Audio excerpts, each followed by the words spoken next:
If you like to crochet, then I am willing to bet you do not like spending time taking your work back out to fix mistakes.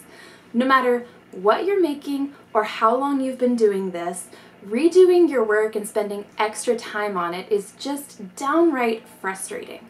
I mean, sure, you can certainly learn things from having to fix your mistakes and it makes you a better crocheter, but that doesn't make it fun. You do not want to be spending double, triple, or even more time fixing something when it could be avoided.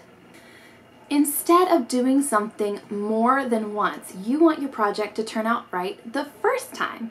You want it to be as you expect it to be and be suitable for whatever or whoever you're making it for.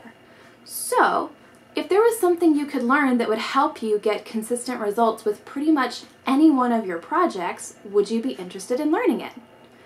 My guess is probably so.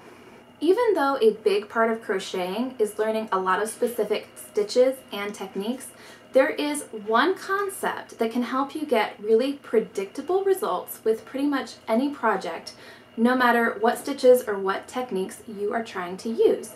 And it can really save you time with having to take your work back out. It's called gauge. And if you've never learned about it before or you've never really understood why it's important, then I would love to spend a few minutes teaching you about it. And there's also a free download that you can grab anytime that explains what I'm talking about and will give you some ways that you can practice this right away. Basically, gauge measures how many stitches or rows fit into a small piece of whatever you are making. It's going to be different for each project based on the yarn you're using, the hook you're using, and the stitch that you're working in. And it's also really natural for gauge to differ a little bit from person to person because we each crochet a little bit differently. Even if you've never paid attention to it, every project that you've done can be measured to describe its gauge. And it's actually super important for planning out your projects as well. Since we do all crochet a little bit differently, we need a standard that we can look at to measure and compare our results to another person's, preferably one that's not going to take us a ton of time. You see, we can know how to work the stitches in a pattern, and we can know how to follow the instructions or follow a video, but unless we can actually compare pieces side by side and again, get those measurements, we don't know if our project is going to turn out too big or too small.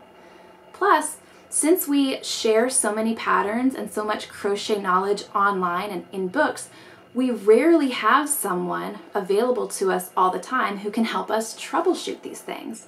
And this is where gauge comes in. Understanding the concept of gauge will give you that standard that you can refer back to as a test before you start your entire project, and it will save you all of that time, headache, and heartache. The idea is that if your gauge can match the gauge of a designer in a small test piece, which we call the gauge swatch, then you'll be able to follow the entire pattern and get the right results. You'll be able to finish the project and have it be the size that you expect it to be. So if you want to practice this for yourself, you can grab the download that I have called Understanding Gauge. Understanding gauge goes over all of this, and it also shows you the things that affect your own gauge to help you understand why you get the results that you do when you crochet. Plus, there are a couple sets of instructions for making your own gauge swatches that come from actual published patterns so that you can take this and apply it right away. When you click to get the download, you will see a new page with a little picture of what it looks like, as well as a button. You can click that button, enter your name and email, and the download will get sent to you right away. So literally in just a few minutes, you can be grabbing your yarns and your hooks and doing this for yourself. I hope this information has been helpful to you and that the next time you see the word gauge in a pattern, you'll understand better what it means and why you should take the time to practice it.